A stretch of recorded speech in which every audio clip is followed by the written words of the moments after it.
Muy buenas noches a todos. Hoy nos toca la unidad de ejecución fiscal, ¿sí? Miren, el juicio de ejecución fiscal lo van a encontrar pura y exclusivamente en el artículo 92 de la ley 11.683. En estas circunstancias llegamos cuando el fisco tiene que hacer efectivo el cobro de las deudas, ya sea en virtud de tributos o en virtud de distintos accesorios que pueda tener la deuda. Cuando el contribuyente es intimado para el pago, ya sea a través de la determinación de oficio de la deuda tributaria o por una intimación administrativa, el fisco, luego de que queden firmes y consentidos los plazos, siempre se le da plazo de 15 días, ¿sí? Nosotros tenemos que saber que tiene la posibilidad, la AFIP, de iniciarle un juicio al contribuyente para poder cobrar lo que le adeuda el contribuyente. En esta relación ya hay una relación procesal. Al fisco le corresponde la posición de actor, pasa a ser actor, y al sujeto pasivo, que es el contribuyente en definitiva, que es el sujeto pasivo de la obligación tributaria o es el sancionado, pasa a tener la posición de demandado. Constituye el juicio de ejecución fiscal un proceso judicial propiamente dicho, es un proceso judicial singular, es específico, es de ejecución, es de conocimiento restrictivo, vale decir, es muy achicado el conocimiento que se va a dar en ese juicio. Ustedes tienen que saber que hay en los procesos judiciales distintos tipos de juicios, distintos tipos de procesos, ya sea en los juicios civiles, por ejemplo, pueden tener juicios de conocimiento, juicios ordinarios, juicios de ejecutivos. En este caso estamos frente a un juicio ejecutivo. Se llama ejecución fiscal. ¿Y por qué es un proceso judicial singular? Porque tiene particularidades que no se encuentran en cualquier tipo de proceso judicial civil normal y habitual. Es específico porque además tiene plazos específicos, que lo estipula el artículo 92, tiene facultades específicas para la AFIP, ¿sí? Y lo que intenta es, de la forma más rápida, poder hacer efectiva la cobranza de las acreencias que tiene el fisco. Ya en esta instancia, chicos, estamos fuera de la parte administrativa, pasamos a la parte judicial, y el Poder Ejecutivo, a través de una de sus reparticiones, que es la AFIP, se transforma en el actor del juicio, en la parte actora, como se dice en el derecho, y el sujeto pasivo o el sancionado se transforma en el demandado o la demandada. Constituye un proceso judicial de singular ejecución, es de conocimiento muy restringido, porque nosotros ya no vamos a discutir la causa de la deuda, sino directamente vienen los montos, ¿sí? Y tiene como fin último, como objetivo principal, asegurar el cumplimiento de una obligación documentada en títulos a los cuales, a esos títulos, que es la boleta de deuda, se le atribuye por ley fehaciencia, porque el fisco necesita realizar, necesita cobrar, necesita hacer efectivo su derecho creditorio en forma expedita. ¿Qué quiere decir? En forma inmediata, ¿sí? Sin perjuicio de que se debe respetar las garantías del debido proceso y la defensa en juicio. El juicio de ejecución fiscal se fundamenta principalmente en el principio de legitimidad de los actos administrativos. ¿Por qué? Porque cuando nosotros tenemos la resolución determinativa de oficio, dijimos que conforme al artículo 17 tiene todos los requisitos que tiene un acto administrativo, y además tiene los requisitos que establece la ley 11.683. Y entre los caracteres principales, por ser un acto administrativo, está la de presunción de legitimidad. Con lo cual, cuando este acto administrativo ha sido notificado al obligado o a la obligada, se le da 15 días para que dé cumplimiento. Y ayer decíamos que siempre se les pregunta qué actitud puede tomar el contribuyente o responsable ante la notificación de la resolución determinativa de oficio de la deuda tributaria que pueda o no contener una multa. Y las actitudes que puede tomar es la de pagar en el plazo de 15 días hábiles administrativos, la de no pagar o la de interponer un recurso de reconsideración o de apelación ante el Tribunal Fiscal. Si no interpone ningún recurso y si no paga y han pasado los 15 días, queda firme y consentida esa resolución y ya puede el fisco iniciar el cobro vía ejecución fiscal. ¿Sí? Cuando nosotros hablamos de tributos nacionales como IVA, ganancia, ¿sí? Le corresponde al juicio de ejecución fiscal al fuero federal. Vamos a los juzgados federales. Si alguno de ustedes tiene algún cliente que le han iniciado un juicio de ejecución fiscal porque debe algún periodo fiscal en concepto de impuesto a la ganancia o del impuesto al valor agregado, la AFIP le va a iniciar juicio en el fuero federal. En el caso de Salta, a través de algún juzgado federal con asiento en Salta, el 1 o el 2. En el caso del norte, puede ser, por ejemplo, en los juzgados federal de Orán o de Tartagal. ¿Sí? Si se pretende el cobro de tributos municipales o provinciales, ya es competente la justicia local, porque estamos dentro de la órbita provincial. Entonces, si la provincia de Salta le inicia un juicio de ejecución fiscal a uno de sus clientes, va a ir a la justicia provincial. Si un municipio le inicia un juicio de ejecución fiscal para el cobro de algún tributo municipal, va a ir a la justicia provincial ordinaria. ¿Sí? El cobro de impuestos, ¿sí? Cuando se trata básicamente del cobro de impuestos, no solamente va a ser la procedencia del juicio de ejecución fiscal, porque el artículo 92 de la ley 11.683 dispone que el cobro judicial será de los tributos, también puede ser de los pagos a cuenta, también puede ser de los anticipos, también puede ser de los accesorios de los tributos, también puede ser las actualizaciones, las multas ejecutoriadas, pueden ser intereses u otras cargas cuya aplicación, fiscalización y verificación o percepción esté a cargo pura y exclusivamente de la AFIP, ¿sí? Y todo esto que le acabo de nombrar se hará por la vía de ejecución fiscal establecida en la ley 11.683, artículos 92, ¿sí? Sirviendo de suficiente título la boleta de deuda. Es un título ejecutivo, tributario, si cumple con todos los requisitos para su emisión por la Administración Federal de Ingresos Públicos. Vale decir que la boleta de deuda, que queda en definitiva como producto de todo un procedimiento administrativo anterior, que culmina en una boleta de deuda, es título suficiente para iniciar el juicio de ejecución fiscal. ¿Y por qué es título ejecutivo? Porque ya no vamos a discutir más la causa, porque usted ya tuvo la posibilidad de defenderse en el procedimiento determinativo de oficio, tuvo la posibilidad de defenderse ante intimaciones administrativas, tuvo la posibilidad de defenderse cuando lo notificaron de la resolución determinativa de oficio y pudo haber interpuesto el recurso de reconsideración o el de apelación. Como no lo hizo en esa etapa, o quizás sí lo hizo, cuando llegamos a la etapa del título que es la boleta de deuda, ya no vamos a discutir nunca más la causa. No vamos a discutir si el periodo fiscal fue bien tomado en cuenta, si ha sido bien grabado la base imponible, si ha sido bien liquidada la carga tributaria.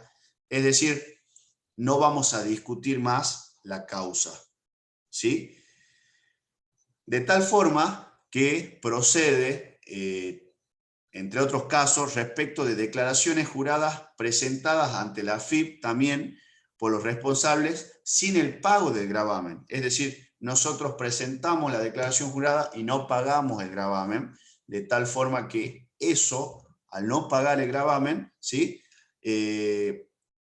También es susceptible de ejecución fiscal, si no solamente proveniente de la resolución determinativa de oficio. Ustedes saben que por conocimiento propio de la materia, y si el contribuyente presenta la declaración jurada, ya está reconociendo la deuda, ¿sí? En forma tácita, si lo hizo extemporáneamente, y además está reconociendo que está gravado por el intributo, con lo cual, al no pagarlo y quedar firme, la Administración Federal de Ingresos Públicos puede hacer uso de juicio de ejecución fiscal.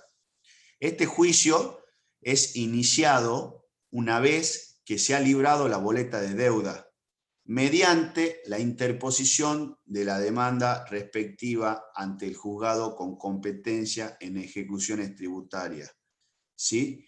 O en el caso de provincias como Buenos Aires, ante la interposición de la demanda respectiva ante la Mesa General de Entrada de la Cámara de Apelaciones u otro órgano que ejerza la superintendencia judicial pertinente, ¿sí? Se considera juicio ejecutivo a todos sus efectos, salvo determinadas disposiciones que son contenidas en el artículo 92. Entonces ustedes tienen que saber que cómo se inicia el juicio de ejecución fiscal a través del libramiento de la boleta de deuda mediante la interposición de la demanda respectiva ante el juzgado con competencia en ejecuciones tributarias. En la provincia de Salta hay pocos juzgados federales y por lo general los juzgados son multifueros y entienden cuestiones tributarias y previsionales, con lo cual ellos son competentes, ¿sí? Por otro lado, ¿sí? Entre los caracteres que podemos desglosar del artículo 92, ¿sí? Tenemos que tener en cuenta primero que tenemos que hablar del título hábil, porque el fundamento de la demanda es la boleta de deuda que hace de suficiente fundamento para el inicio del juicio de ejecución fiscal, ¿sí? Cuando nosotros entramos al análisis del juicio de ejecución fiscal, ¿sí? Primero tenemos que saber que se hace a través de la interposición de la demanda, ¿sí? De tal forma que el momento de la interposición de la demanda de ejecución fiscal tiene efectos jurídicos inmediatos respecto de la interrupción de la prescripción. Nosotros veníamos viendo lo que es la interrupción de la prescripción y tanto en el artículo 67, inciso C, como en el 68, inciso B, dice que la interposición de la demanda de ejecución fiscal interrumpe la prescripción.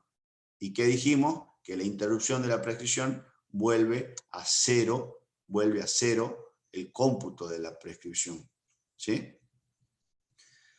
Por otro lado, tienen que saber y tener en cuenta el tema de cuál es el juez competente, ¿sí?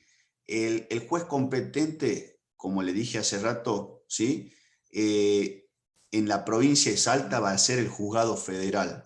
En la ciudad de Salta hay dos juzgados, el que esté de turno. En el interior está el juzgado federal de Orán y el juzgado federal de Tartagal.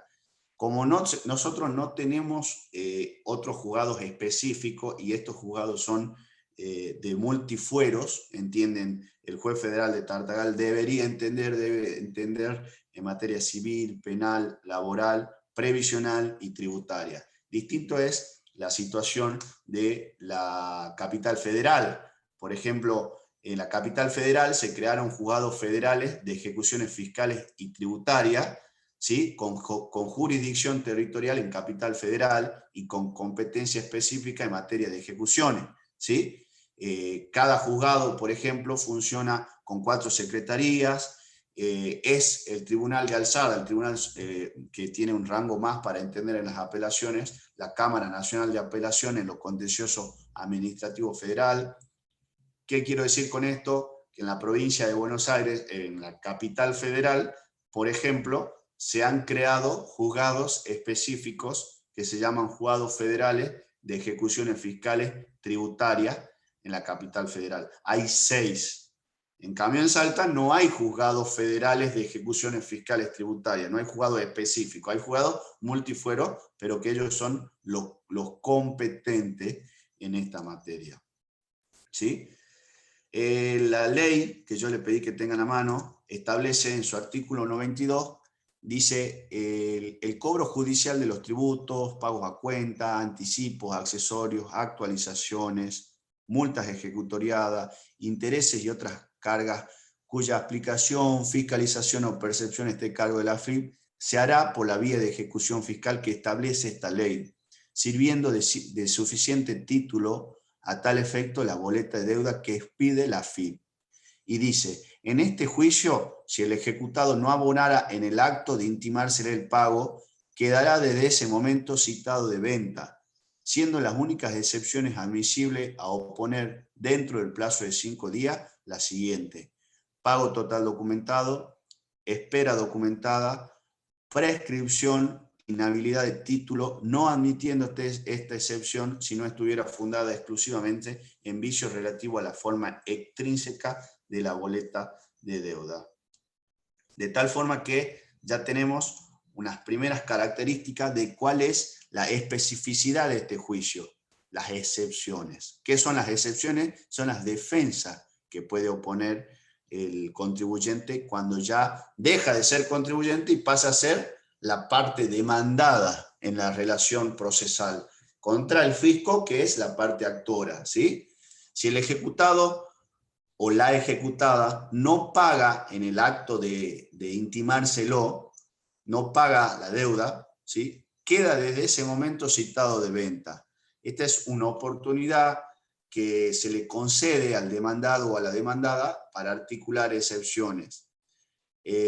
Cuando queda citado de venta, quiere decir que queda constituido en mora, y ahí tiene 5 días, porque no pagó, para interponer las primeras defensas. Es decir, ¿cómo va a interponer las defensas? Va a ser contestando una demanda, tiene que buscar un abogado, una abogada, porque las demandas no pueden ser contestadas si no vienen con la firma de un apoderado o con patrocinio letrado. ¿Sí?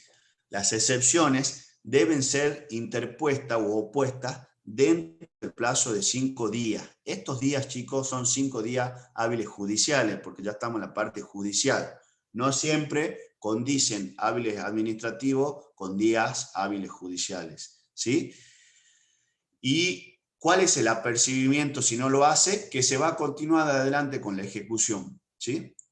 Siendo las únicas, dice la ley, siendo las únicas excepciones admisibles las siguientes: el pago total documentado, la espera documentada, la prescripción y la inhabilidad de título, que debe basarse pura y exclusivamente en vicios relativos a la forma extrínseca de la boleta de deuda. Esto grábenselo de memoria porque es pregunta de final y nunca lo saben contestar. ¿Cuáles son las excepciones que puede oponer la contribuyente o el contribuyente cuando es demandado en un juicio de ejecución fiscal? No se las acuerdan, son 4, son estas, las que dice la ley 11.683 en su artículo 92. El pago documentado debe ser total por cada tributo o concepto, ¿sí? Si fuera un pago parcial, se va a producir una reliquidación de deuda y se impondrán las costas al ejecutado. ¿Por qué? Porque nosotros, cuando interponemos la defensa o la excepción de pago, debe ser de pago total documentado, de todo el tributo o todo el concepto que se le está reclamando. Si nosotros tenemos pago parcial, ¿sí?, se va a hacer una reliquidación de deuda, ¿sí?, del remanente que falta pagar, y se le van a imponer las costas al ejecutado. Las costas quieren decir, las costas son los gastos que genera el juicio, propiamente dicho, en sede judicial, por la defensa que interpuso la propia demandada, porque la defensa que puede oponer es el pago total. Si interpone una defensa de pago parcial, ¿sí?, se va a reliquidar la deuda y se le van a poner las costas en contra, que son los gastos del juicio, básicamente intereses y además honorarios. Honorarios tanto de la parte actora, porque el Estado interviene a través de la AFIP, a través de sus asesores y sus asesoras legales, con poder para estar en juicio, que hay que pagarle los honorarios a ellos, y los paga la parte que pierde, ¿sí? Y también le van a regular honorarios al abogado o a la abogada que atienda al contribuyente en un juicio.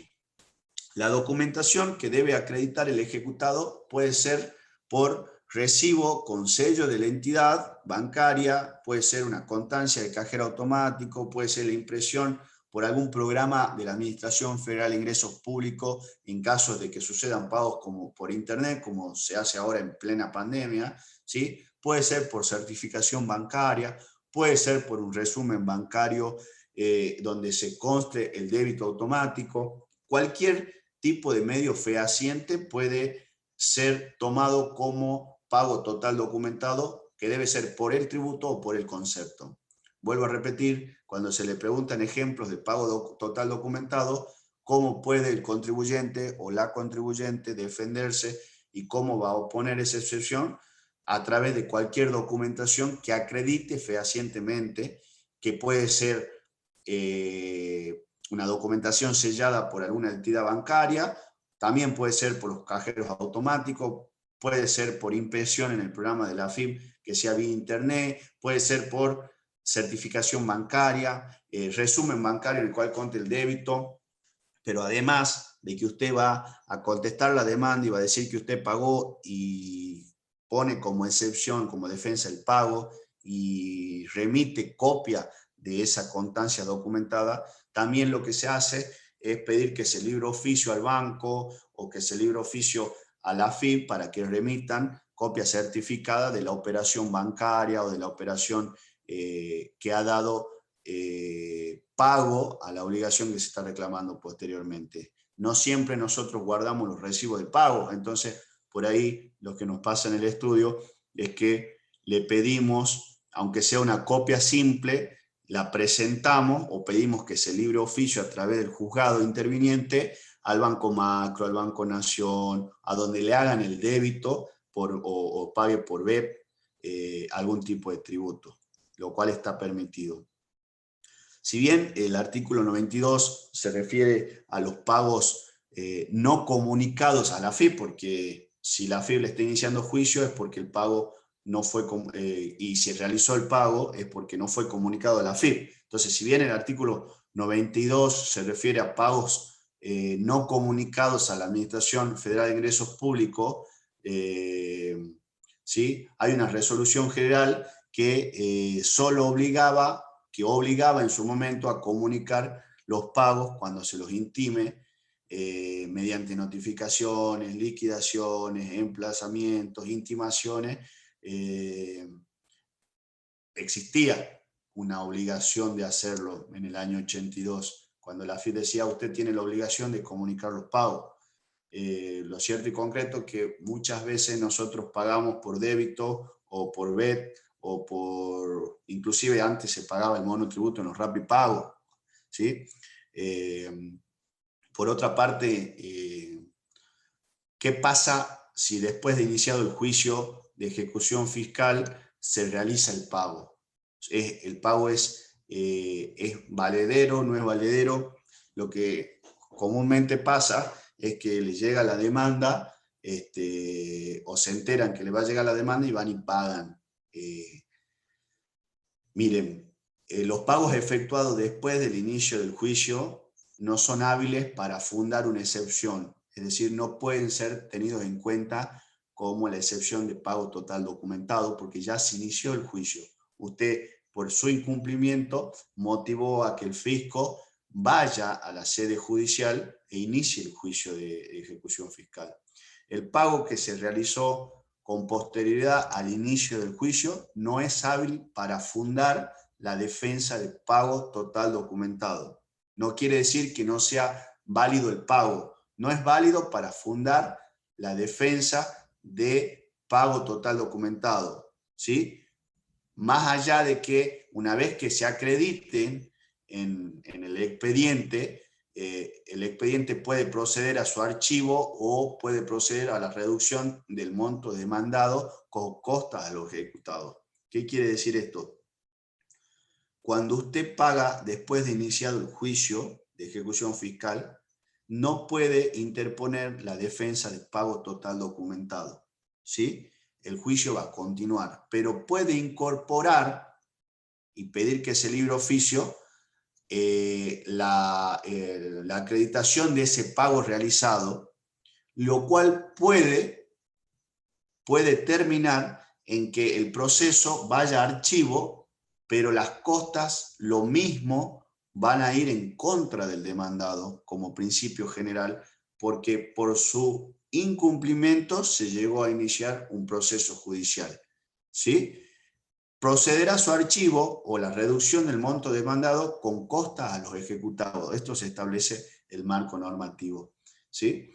Igual tratamiento se puede aplicar a los pagos mal imputados y a los no comunicados por el contribuyente en la forma que establezca la FIP, ¿sí? En cuyos casos, si sucede se podrá eximir de costa si se tratare de la primera ejecución fiscal iniciada como consecuencia de dicho accionar. Eso dice el artículo 92. ¿Tienen alguna duda? ¿Alguna pregunta? ¿Quieren dar un ejemplo? ¿Quieren hacer alguna consulta para que sigamos?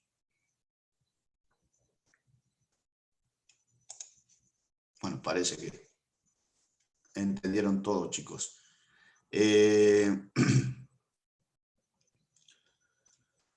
Por otro lado, la excepción de espera documentada, que es la segunda excepción que tiene el artículo 92, se refiere a las prórrogas y a los regímenes de facilidades para el pago de tributo que te da la ley, o que te da en determinados periodos del año, o que ha salido algún tipo de beneficio, ¿sí? Cuando hablamos de espera documentada, referimos a las prórrogas y a los distintos regímenes de facilidad para el pago de los tributos.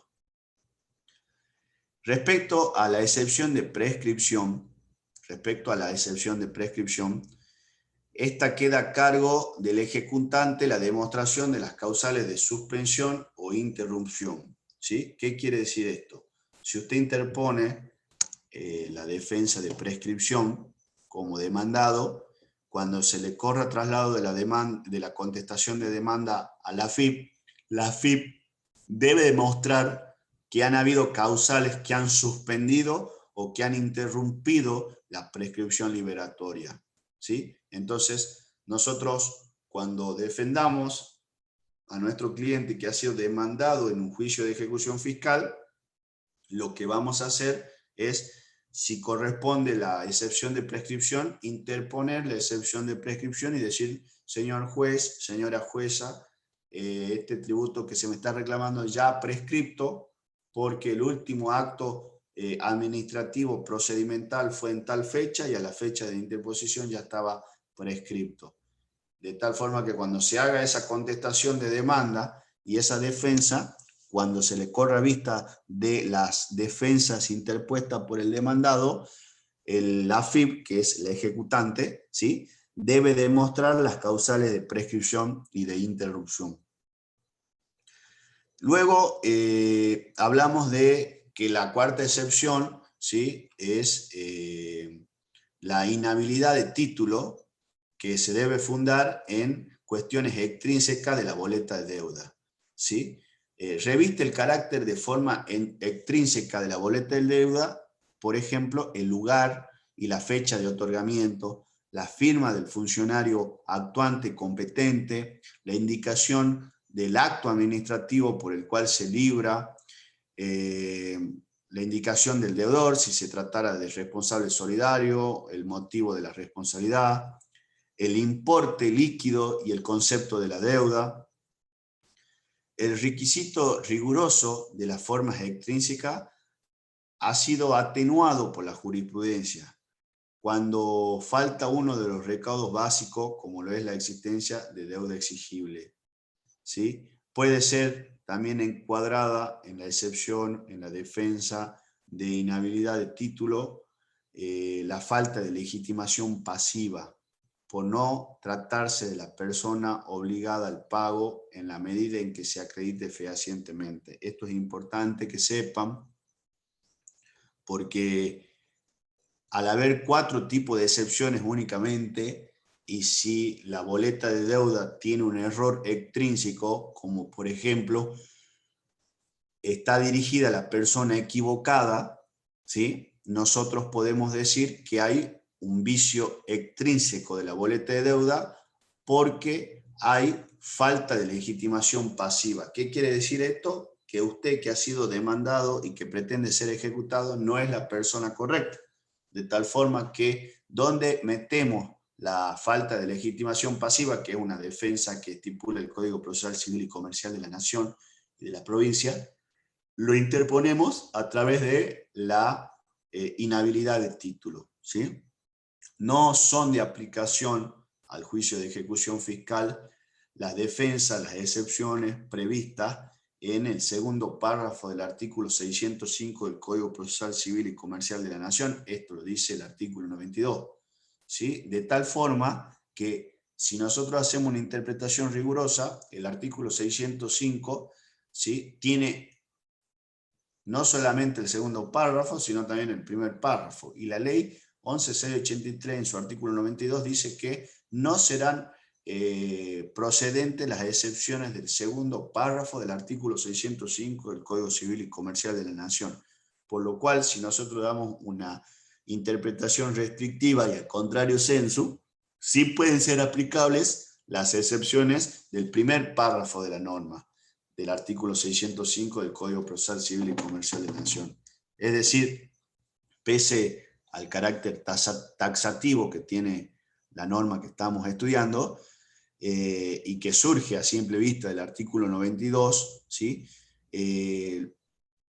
se posibilita articular también otras excepciones conforme al artículo 605, primer párrafo, como ser la incompetencia, como ser la falta de personería, la litispendencia en otro juzgado o tribunal competencia y la cosa juzgada. Cuando nosotros le preguntamos cuáles son las únicas defensas que puede oponer en el juicio de ejecución fiscal, usted tiene que decir las que dice el artículo 92, ¿sí?, que son pago total documentado, espera documentada, prescripción, inhabilidad de título fundado en cuestiones extrínsecas de la boleta de deuda, ¿sí? Pero a su vez, tienen que saber que el artículo 92, ¿sí?, establece que no se pueden interponer las excepciones que dice el segundo párrafo del artículo 605 del Código Procesal Civil. De tal forma que si hacemos una gran interpretación, sí se pueden interponer las defensas que estipula el primer párrafo del artículo 605 del Código Procesal Civil, y que podrían ser incompetencia, que el juzgado es incompetente en razón del territorio de la materia. Eso se puede dar en la provincia de Buenos Aires, o en Córdoba, o en Santa Fe, donde hay tribunales específicos para la materia. Acá en Salta muy difícil porque la incompetencia en materia del territorio o en cuestión de la materia es difícil porque hay solo 2 juzgados en Salta, en Orán y en Tartagal, que son multifueros. Puede ser la incompetencia en cuestión del territorio, pero bueno, habría que ver. La falta de personería se puede interponer, como hablamos, falta de personería. La litispendencia quiere decir que hay otro juicio que no ha culminado y que tiene que ver con el mismo objeto, por lo cual existe una litispendencia, es decir, un juicio anterior que basa de lo mismo y que no se resolvió, con lo cual nosotros decimos no podemos continuar con este juicio hasta tanto no se resuelva lo otro, ¿sí? Y también podemos hablar de cosa juzgada,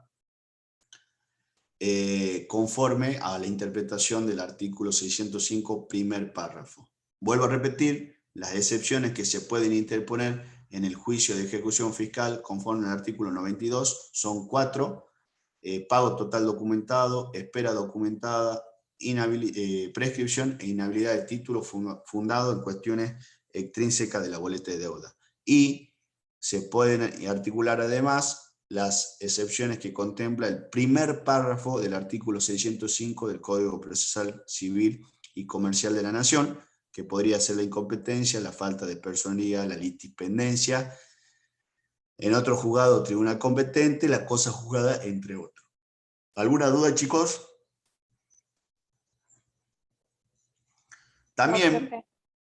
también podemos interponer la excepción de falta de legitimación pasiva cuando le interponemos dentro de la excepción de inhabilidad de título, porque el destinatario está mal redactado o no es la persona. Entonces, vuelvo a repetir, para que le queden claro, ¿sí? De las formas extrínsecas de la boleta de deuda, cuando hay inhabilidad de título, se refiere a que está mal hecha la boleta de deuda, porque está mal consignado el lugar y la fecha de otorgamiento, o porque le falta la firma del funcionario actuante, o porque no hay indicación del acto administrativo por el cual se libró esa boleta de deuda, no se sabe de dónde sale, o porque no hay indicación correcta del deudor. Ahí es cuando nosotros podemos, si no está identificado correctamente el deudor, o es otro el deudor, y nos notifican a nosotros, nosotros voy a decir, señores, hay inhabilidad de título porque el deudor no es el que corresponde, o nosotros no somos los deudores. Por eso les decía que podemos interponer la excepción de falta de legitimación pasiva, es decir, no nos tendrían que demandar a nosotros porque no somos los deudores o porque está mal escrito, ¿sí? Por lo cual, sí es oponible la excepción de falta de legitimación pasiva, ¿sí? Bueno, otra cosa que estipula el artículo 92 es que no se puede oponer la nulidad, ¿sí? De la sentencia en la sede judicial. Pero bueno, esa parte ya es muy estrictamente de derecho civil, procesal y tributario. Vamos a la parte del procedimiento propiamente dicho, que lo tiene en el artículo 92. Yo siempre sugiero que lo que vamos hablando lo vayan escribiendo en la ley, porque le va a servir, le va a dar de ayuda a memoria, ¿sí? De las excepciones, ¿sí?, que interpone el demandado, de las defensas que interpone el demandado, ¿sí?, se corre traslado al ejecutante, es decir, al actor. ¿Quién es el actor? El fisco, ¿sí?, con copia por el término de 5 días. Entonces, vamos contando los plazos. A usted le notifican de la boleta de deuda y le dan 5 días para que oponga excepciones, ¿sí? De las excepciones que usted interpone, se le corre traslado de nuevo al actor, ejecutante, fisco, con una copia por el plazo de 5 días, ¿sí? Y el auto respectivo debe ser notificado por cédula. ¿Qué quiere decir esto? Que cuando usted contesta demanda e interpone las excepciones, ¿sí?, el juez va a sacar una resolución, un auto resolutivo donde dice, interpuestas las excepciones por la parte demandada, córrasele vista al ejecutante, a la parte actora, ¿sí? ¿Y cómo se notifica? Por cédula, como se hacen en todos los juicios, ¿sí? La sustanciación de estas excepciones, de esta defensa, tramitará siempre por las normas del juicio ejecutivo, del Código Procesal Civil y Comercial, es decir, cómo se sustancia. La sustanciación quiere decir la resolución de esas excepciones que interpone el ejecutado o el demandado. Es decir, nosotros interponemos 2 excepciones o una excepción, se le corre el traslado, quiere decir, se le notifica con copia al actor, que es el fisco ejecutante, para que por el plazo de 5 días de recibida la notificación de la contestación de la demanda con interposición de excepciones, el fisco tiene 5 días hábiles judiciales para contestar esa excepción. Por ejemplo, si nosotros interponemos la excepción de prescripción, ¿sí?, el fisco tiene la obligación de decir, señores, esa prescripción está suspendida e interrumpida, y va a agregar el fundamento y la documentación de eso, ¿sí? ¿Cómo se sustancia todo eso? Aplicando el Código Procesal Civil y Comercial de la Nación. Ya hasta acá llega el artículo 92. El artículo 92 da el plazo de 5 días para interponer excepción, 5 días para contestar la excepción, y cómo se sustancia se define por las normas del Código Procesal Civil y Comercial de la Nación, respecto al juicio ejecutivo, ¿sí? La sentencia de ejecución será inapelable, ¿sí? Establece el artículo, quedando a salvo el derecho de la AFIP de librar nuevo título de deuda y del ejecutado de repetir por la vía establecida en el artículo 81. ¿Qué quiere decir esto? Le notifican del juicio de la deuda, ¿sí? Con la boleta de deuda y del juicio de ejecución fiscal. Usted interpone la excepción, ¿sí?, de prescripción o de pago total documentado, por ejemplo, y esa excepción es notificada de nuevo al ejecutante, al actor, al fisco que le inició el juicio, y este tiene 5 días para contestar. Una vez contestado o no, ¿sí?, se va a proceder al dictado de sentencia, ¿sí? ¿Qué pasa si le hacen lugar al demandado, al contribuyente, ¿sí? ¿O qué pasa si no le hacen lugar a las defensas al demandado, al contribuyente?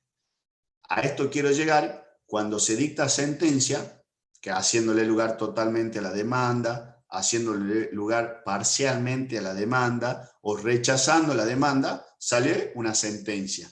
Una sentencia que es la resolución definitiva del juez que entendió en primera instancia en ese caso, ¿sí? Pero esta sentencia de ejecución es inapelable, o sea, dice el artículo 82 que es inapelable, no podrá interponerse un recurso ante esta sentencia. ¿Y qué solución le da? ¿Sí? Queda salvo que la AFIP libre un nuevo título de deuda, inicie de nuevo el procedimiento. Ese sería en el caso que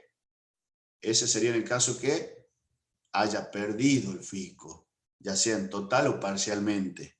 Entonces tiene la posibilidad de liberar un nuevo título de deuda con otro procedimiento administrativo, porque la sentencia es inapelable. Ustedes recuerden que la sentencia puede ser apelada por la parte actora, que es la que inició el juicio, o por la parte demandada, que es quien fue la que se le hizo la demanda. Cualquiera de las dos puede apelar, o las dos pueden apelar la sentencia. Acuérdense que la sentencia puede hacer lugar totalmente a la demanda, puede hacer totalmente parcial, puede hacer parcialmente lugar a la demanda, puede rechazar totalmente la demanda, puede poner costas por su orden, es decir, que los abogados le cobren cada uno a su cliente, apartándose del principio del perdidoso. El principio del perdidoso dice que va a pagar los honorarios del juicio la parte que perdió. Puede ocurrir muchísimas cosas, y dice que esta sentencia de ejecución es inapelable y le da una solución. Bueno, para el lado de la AFIP puede librar un nuevo título de deuda y haga el procedimiento administrativo que corresponda. Y para el lado del contribuyente, que en ese momento era demandado, ¿sí?, puede ocurrir por la vía de repetición que establece el artículo 81, porque él cree que ha pagado mal o ha pagado de más. Entonces le va a reclamar que le devuelva la plata, ¿sí? Por su parte, el plazo para dictar sentencia es de 10 días hábiles judiciales, ¿sí? ¿Desde cuándo se cuentan estos 10 días? Son contados desde la contestación del traslado o desde que se hubiera requerido resolución si no se hubiera contestado. Son causas de puro derecho.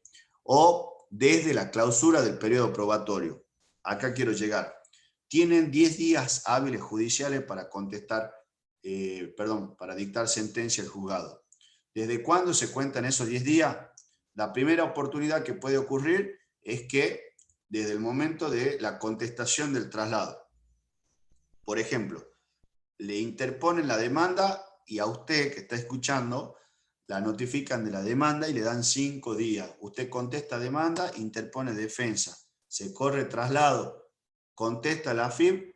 Una vez que contesta el traslado, es decir, las excepciones que nosotros interpusimos, de ahí tiene 10 días para hábiles judiciales para dictar sentencias, salvo que haya producido la interposición de una defensa y la contestación de la AFIP la apertura del periodo probatorio, porque nosotros, yo les dije que podemos pedir pruebas testimoniales y también podemos prohibir la prueba informativa, porque no tenemos el documento en mano, porque pagamos por débito automático, porque habíamos pagado por un depósito bancario, una transacción. Entonces, al no tener ese recibo original, nosotros ¿qué hacemos? Decimos, interponemos defensa de pago total documentado y pedimos que se libre oficio al Banco Macro, sucursal Oram, para que sepa remitir los movimientos bancarios de fecha tal y tal que han sido librados por parte de fulano de tal y a favor del fisco. Cuando se cierra el periodo probatorio, comienza a correr los 10 días hábiles judiciales para dictar sentencia, ¿sí? A los honorarios de los representantes y patrocinantes, ¿sí?, de la AFIP en los juicios de ejecución fiscal, ¿qué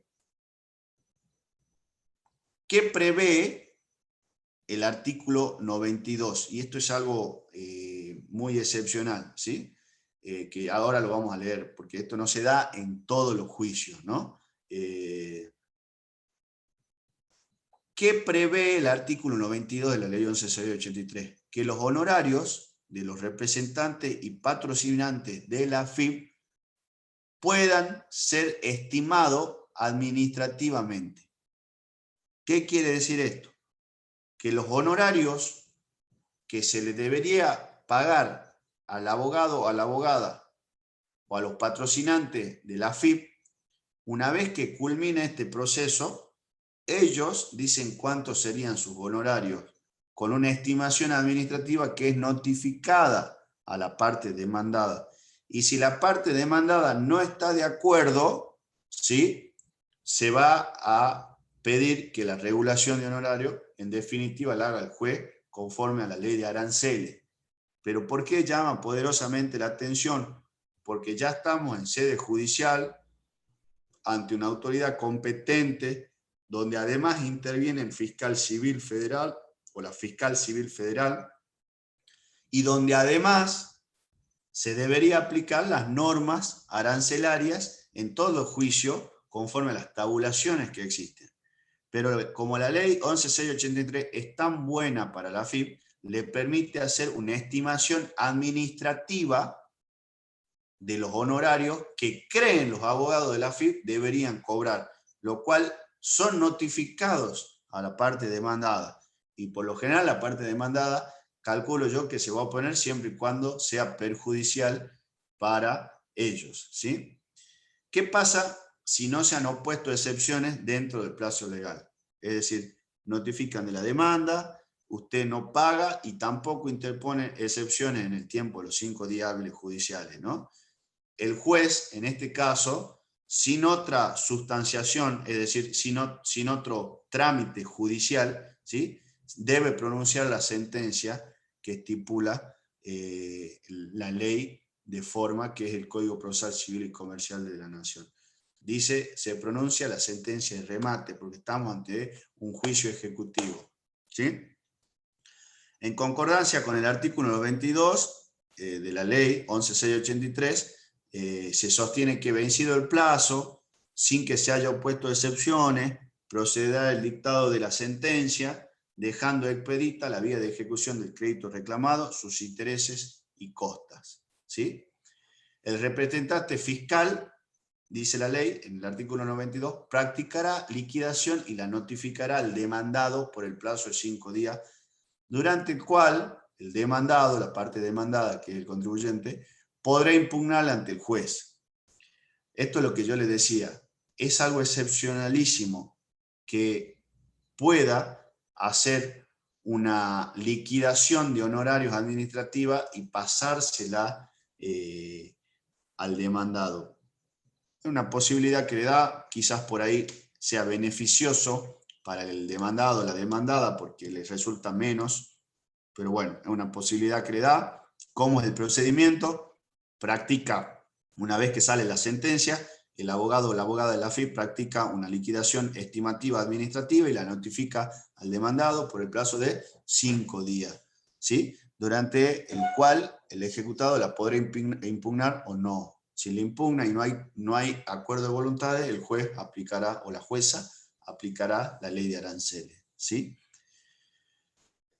Según el artículo 92, la sentencia de ejecución es inapelable, ¿sí? Entonces sabemos que otro de los caracteres del juicio de ejecución fiscal, el artículo 92, es la inapelabilidad de la sentencia, ¿sí? El artículo 92 dice que la sentencia de ejecución será inapelable, quedando a salvo el derecho de la AFIP de librar un nuevo título de deuda y del ejecutado de repetir por la vía del artículo 81. ¿Sí? En algunos casos, chicos, se ha admitido el recurso extraordinario federal. El recurso extraordinario federal es el último remedio que puede tener, o la última posibilidad muy acotada, muy restrictiva, muy específica y de difícil interposición, que es el recurso extraordinario federal. ¿Sí? Cuando podamos discutir la constitucionalidad y la arbitrariedad de la sentencia. ¿Sí?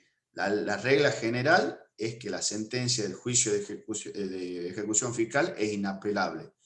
Si es contraria a los derechos de la AFIP podrá librar un nuevo título de deuda y hacer el procedimiento que estime pertinente. Y si es contrario al demandado ejecutado, este después puede repetir, hacer la demanda de repetición que estipula el artículo 81, que ya lo vamos a ver, para recuperar, porque la demanda de repetición tiene como fundamento el reclamo por repetición cuando el contribuyente ha ingresado mal o ingresado de más dinero a la AFIP en concepto de algún tributo. Como él considera que no debe pagar y lo hicieron pagar, va a ir por la demanda de repetición. ¿Sí? ¿Tienen alguna duda, chicos?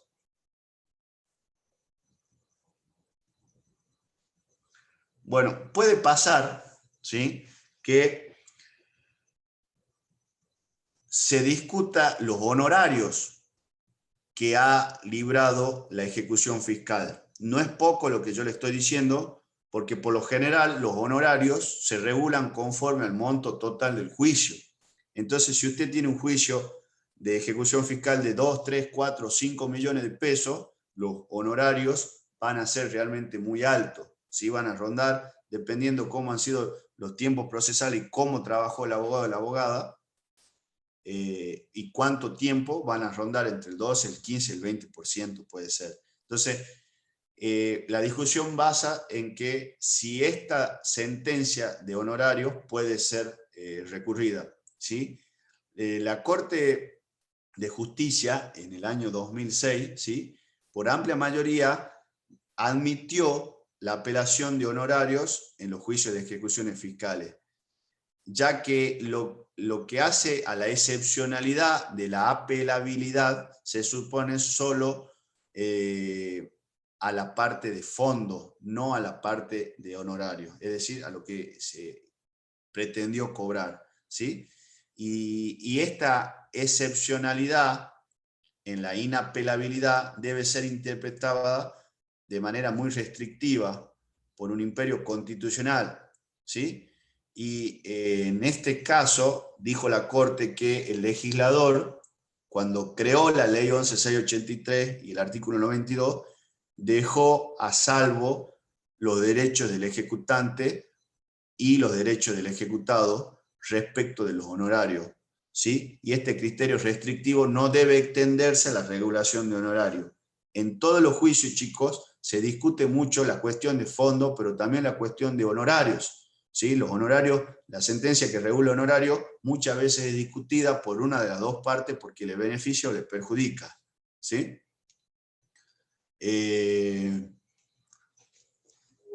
Hay autores como Folco, lo dice Catalina García Vizcaíno, ¿sí?, que explica, este autor, ¿sí?, que son inapelables las resoluciones dictadas durante el trámite de la sentencia de remate.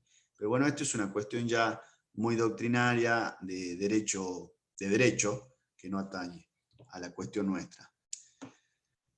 El recurso extraordinario, ¿sí? La Corte Suprema de Justicia, que consideró, chicos, y esto quiero que sepan muy bien, la Corte consideró que en los juicios de ejecuciones fiscales hay un interés institucional, hay un interés institucional, ¿sí? Hay un interés superior, ¿sí?, para apartarse del criterio de improcedencia del recurso extraordinario en ejecuciones fiscales. La Corte dijo en algunos casos que hay un interés institucional, ¿sí? Dice la Corte que lo que está en juego es la recaudación de la renta por parte del fisco, ¿sí? Y esto puede conducir, si le permitimos interponer recursos en la sentencia, puede conducir a la frustración de un derecho federal al pretenderse la ejecución de una deuda no exigible. ¿Qué quiere decir? La Corte dice que hay que tener muchos recaudos para poder hacer lugar a la interposición del recurso extraordinario ante una sentencia en el juicio de ejecución fiscal que por regla general es inapelable, porque está en juego una cuestión institucional y la recaudación de la renta por parte del fisco, ¿sí? Cuando la Corte admite el recurso extraordinario en determinadas y en muy específicas circunstancias, ¿sí? Cuando en esa causa no pueda reanudarse la controversia en un juicio ordinario. O sea, cuando no se discuta de nuevo o cuando el contribuyente no disponga en el futuro de otra oportunidad para hacer valer su derecho. Bueno, es una cuestión netamente de derecho. La repetición posterior, que decíamos, ¿qué pasa? Porque la sentencia al ser inapelable, la sentencia de ejecución fiscal al ser inapelable, para la AFIP queda la posibilidad de generar un nuevo título de deuda y para el contribuyente que en ese momento es demandado y que perdió el juicio, tiene la posibilidad de repetir conforme al artículo 81. ¿Sí? Cuando la sentencia firme recae contra el ejecutado en el juicio de ejecución fiscal, ¿sí? Tiene el carácter de cosa juzgada formal, ¿sí? Por lo cual la cuestión de fondo puede ventilarse en un juicio de repetición posterior. Le da la posibilidad a usted que ha sido condenado y tiene que pagar a después reclamar esa plata que ingresó porque perdió ese juicio y no tiene ningún recurso para interponer. Puede hacer otro juicio que se llama demanda de repetición. Va a repetir para que le devuelvan lo que pagó mal o lo que pagó de más, ¿sí? En este caso, cuando hay ejecución fiscal, la acción de repetición solo puede interponerse, solo puede deducirse una vez satisfecho el impuesto adeudado con accesorios y costas. Es decir, usted tiene que pagar lo que se le reclamó, tiene que pagar los accesorios, que son los intereses, y las costas del juicio, los honorarios que ha generado el juicio, más los impuestos que se le cobra siempre, en el caso de Salta, por ejemplo, el 2% para renta provincial y el 2% para la caja de seguridad social para abogados, ¿sí? Y recién ahí va a poder ir a una demanda de repetición, ¿sí? Bueno, chicos, esto es básicamente casi todo lo de ejecución fiscal y quiero que sepan concretamente cuáles son los requisitos de la demanda, ¿sí? Los requisitos de la demanda del juicio de ejecución fiscal están en el propio artículo 92, en el 8º párrafo. Esto es pregunta de parcial y pregunta de final, ¿sí? Los requisitos de la demanda del juicio de ejecución fiscal están en el 8º párrafo y este párrafo reza lo siguiente. A los efectos del procedimiento se tendrá por interpuesta la demanda de ejecución fiscal con la presentación del representante del fisco ante el juzgado con competencia tributaria o ante la Mesa General de Entrada de la Cámara de Apelaciones u órgano de superintendencia judicial pertinente, informando, según surja de la boleta de deuda, el nombre, domicilio, carácter del demandado, concepto y monto reclamado, así como el domicilio legal fijado por la demandante para sustanciar trámites ante el juzgado y el nombre de los oficiales de justicia ad hoc y personas autorizadas para intervenir en el diligenciamiento de requerimientos de pago, embargo, secuestro y notificaciones. En su caso, deberá indicarse las medidas precautorias que se peticionan. Asignando el tribunal competente, se impondrá de tal asignación aquel con los datos especificados precedentemente. Cuando se le pregunta cuáles son los requisitos de la demanda de ejecución fiscal, están ahí los que yo le nombré básicamente, ¿sí? Tienen que, en la demanda tiene que, además de que tiene que estar acompañada de la boleta de deuda, tiene que indicar el nombre, ¿sí?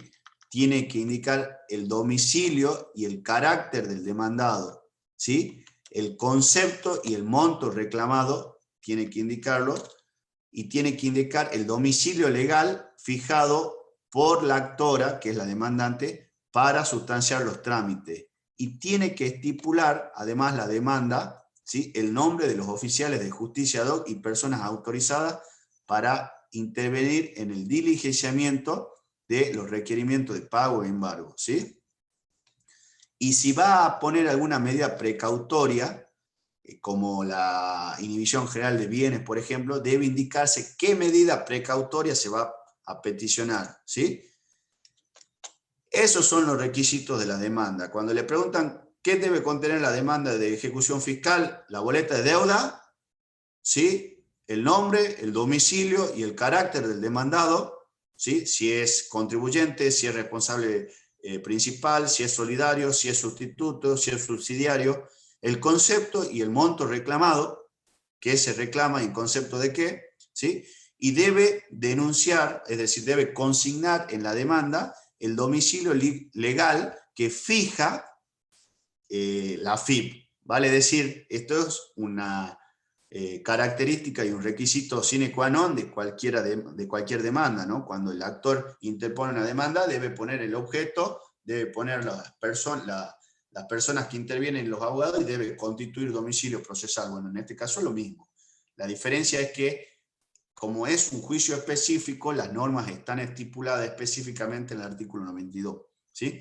Cuando dice que debe indicar los nombres de los oficiales ad hoc o de las personas autorizadas para intervenir en todos los diligenciamientos de requerimiento de pago y embargo, es porque la ley le faculta que el diligenciamiento de las medidas cautelares y las notificaciones lo puede hacer el propio personal de la FIP, sin requerir, por ejemplo, de los oficiales de justicia o de la oficina de ujería, que es por lo general quien hace las notificaciones. Entonces, como esta ley le otorga la facultad de diligenciar todo este tipo de medidas a los agentes fiscales para poder hacer valer los derechos del fisco y que no se hagan ilusorios los derechos del fisco, es que debe consignarse en la primera demanda, en el primer escrito, que es la demanda, qué personas van a intervenir, además de la firma de los abogados.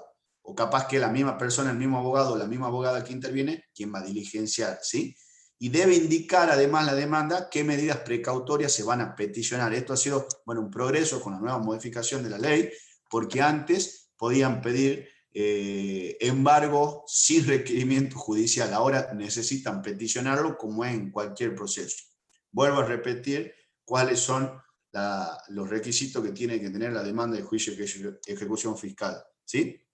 La boleta de deuda, el nombre, el domicilio y el carácter del demandado, el concepto y el monto reclamado, el domicilio legal que fija la actora, la FIP, ¿sí? Para sustanciar todos los trámites ante el juzgado, y el nombre de los oficiales ad hoc, dice, o de las personas autorizadas para intervenir en los diligenciamientos de requerimiento de pago, embargo, secuestro y notificaciones, ¿sí? En su caso, se deberán indicar las medidas precautorias que se peticionan. ¿Por qué le permite la ley a la FIP de que los propios oficiales ad hoc, quiere decir que son personas que son de la FIP o de las personas autorizadas, puedan hacer el diligenciamiento y las notificaciones? Porque considera que, entiendo yo, que es la forma más efectiva, eficiente y más rápida y expedita para poder hacer los trámites, porque la FIP lo que quiere hacer es cobrar lo que se le debe, porque eso pasa a la renta al erario público. Entonces, le faculta. La regla general sería que los diligenciamientos lo hagan los oficiales de justicia o las oficinas de ujería. Pero bueno, acá le permite. Bueno, y todo esto que hablamos es un poco, en síntesis, el juicio de ejecución fiscal. ¿Tienen alguna duda, alguna pregunta, alguna acotación, alguna inquietud? Le preguntan siempre, chicos, juicio de ejecución fiscal en el final y en los parciales, ¿no?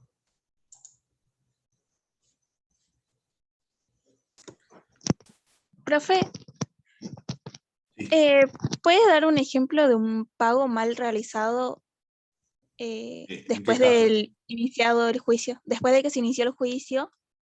Sí, se inicia el juicio. Lo que pasa es que ahí está la discusión cuando se traba la litis. Porque vos cuando inicias el juicio, una cosa es interponer la demanda y otra cosa es que se trabe la litis. ¿Entendés? La litis se traba cuando ha sido notificado en el domicilio real el demandado de la demanda en su contra. Ahí se traba la litis. Hasta que no suceda la notificación en el domicilio real del demandado, hasta que no sucede eso, no hay traba de litis, ¿sí? Entonces, si vos me decís un pago mal realizado, o un pago realizado, perdón, con posterioridad, ¿sí? Es cuando te notificaron de la demanda y vos el día viernes, vos fuiste el día lunes y pagaste toda la deuda, la depositaste en el banco o la pagaste a cuenta de esa deuda. En ese caso, ese pago no puede ser usado como... no puede ser usado ese pago como pago total documentado. Sí se puede incorporar al proceso, por supuesto que se puede incorporar al proceso, pero no va a optar a que haya costas del juicio. Vos acordate que las costas del juicio no solamente van a ser los honorarios de los profesionales, sino también en el caso de la provincia de Salta, el 2% va para rentas de la provincia, de la sentencia, y el 2% va para la caja de seguridad social para abogados. O sea que las costas del juicio son un poco más que el monto que se reclama en la demanda principal. Entonces, los pagos no comunicados se tienen como no hábiles para fundar la defensa de pago total documentado. ¿Sí? ¿Me entendés? Eso quiere decir, pero el pago efectuado después de iniciado el juicio no son hábiles para fundar esa excepción, para fundar esa defensa. Porque si a vos te hace lugar a esa defensa, pierde el juicio la FIP, ¿me entendés? Y las costas van en contra de la FIP. Ahora, si vos pagaste después de que se inició el juicio, ese pago no es fundamento para la excepción de pago total documentado, ¿sí? Pero una vez que se acrediten en los autos, es decir, en el juicio, este pago, puede proceder al archivo, ¿sí? O puede haber una reducción en el monto demandado, pero siempre con costas al ejecutado, ¿me entendés? Igual tratamiento se aplica a los pagos mal imputados y a los no comunicados por el contribuyente, porque el contribuyente ha colocado, entiendo yo, a la FIP en una situación de indefensión porque la FIP no tiene noticias de los pagos, inició la ejecución fiscal, se tomó el trabajo de iniciar el juicio, pero los pagos sí valen. ¿Qué le quiero significar con esto? Se inició el juicio y usted pagó con posterioridad, ese pago sí vale, por supuesto, no le van a cobrar dos veces, pero ese pago no puede ser utilizado como fundamento de la excepción de pago total documentado, porque si a usted le hacen lugar a la excepción de pago total documentado, el juicio lo pierde la FIP y debe pagar las costas del juicio, ¿me entiende? Sí se puede incorporar al proceso judicial, pero terminará con el archivo de las actuaciones, pero siempre con costas para el demandado. ¿Me entendés? Sí, profe, gracias. No sé si tienen alguna otra consulta, alguna duda, alguna sugerencia. Ya creo que ha sido bastante específica la clase para lo que es juicio de ejecución fiscal, para contadores que van a ser ustedes, porque más que nada esto lo vemos en derecho nosotros, derecho procesal. ¿Ninguna duda, chicos? Bueno, el tema de la clase de hoy era juicio de ejecución fiscal. Ya que ustedes no tienen ninguna duda, yo estoy a disposición para poder suplir cualquier duda, inquietud, sugerencia o ejemplo.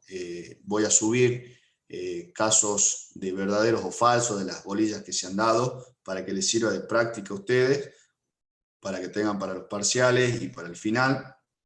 Y quiero decirles que siempre en los finales se pregunta, juicio de ejecución fiscal, cuáles son las excepciones que se deben oponer, que establece el artículo 92. También pueden decir la del primer párrafo del 605 del Código Procesal Civil y Comercial, que están permitidas.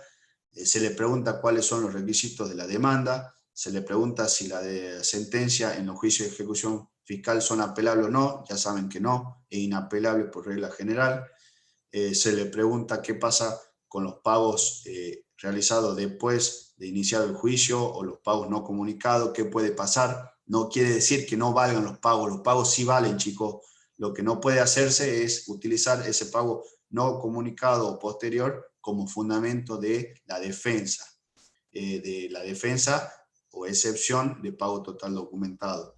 Le van a preguntar también qué pasa si el demandado interpone la prescripción, que tiene que hacer la FIP tiene que demostrar, cuando contesta la excepción interpuesta, tiene que contestar con documentación que acredite que la prescripción se ha interrumpido o se ha suspendido.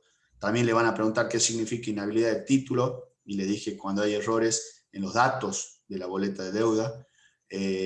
No sé, cuáles son los plazos, 5 días de la notificación para interponer excepciones, 5 días para contestar, y cuando se vencen los plazos tiene 10 días hábiles judiciales para dictar sentencia. ¿Tienen alguna duda más? ¿Quiere que toquemos de nuevo algún tema específico de ejecución fiscal?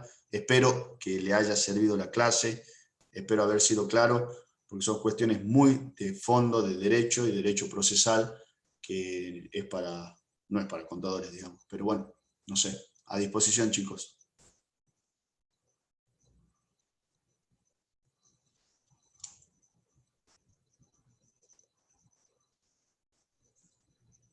Una consulta, ¿cuál sería la diferencia entre los plazos judiciales y los plazos administrativos? No siempre los días hábiles judiciales coinciden con los días hábiles administrativos, no siempre, ¿sí? Cuando vos estás en la instancia judicial, todos los días son hábiles judiciales, ¿sí? Y los días hábiles judiciales, por ejemplo, de lunes a viernes puede ser día hábil judicial, y un día puede ser día hábil administrativo y no día hábil judicial. Por ejemplo, el día del abogado, que es el 29 de agosto, no es día hábil judicial, y capaz que un martes, pero sí es un día hábil administrativo, ¿me entendés? Esa es la única diferencia en el cómputo de los plazos, digamos. Los días hábiles judiciales tienen una vida propia, y los hábiles administrativos también. Coinciden en la mayoría de los casos, sí, todos los lunes a viernes son días hábiles administrativos y judiciales, salvo las excepciones en cada una de las materias. Gracias, profe.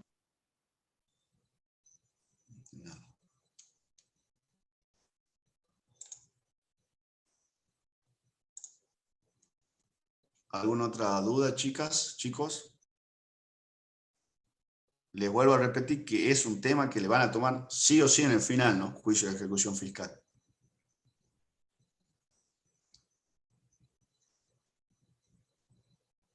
Bueno, chicos, damos por concluida la clase. Muchas gracias por la atención. Espero les haya sido útil y que tengan muy buenas noches. Buenas noches. Gracias, profe. Buenas noches.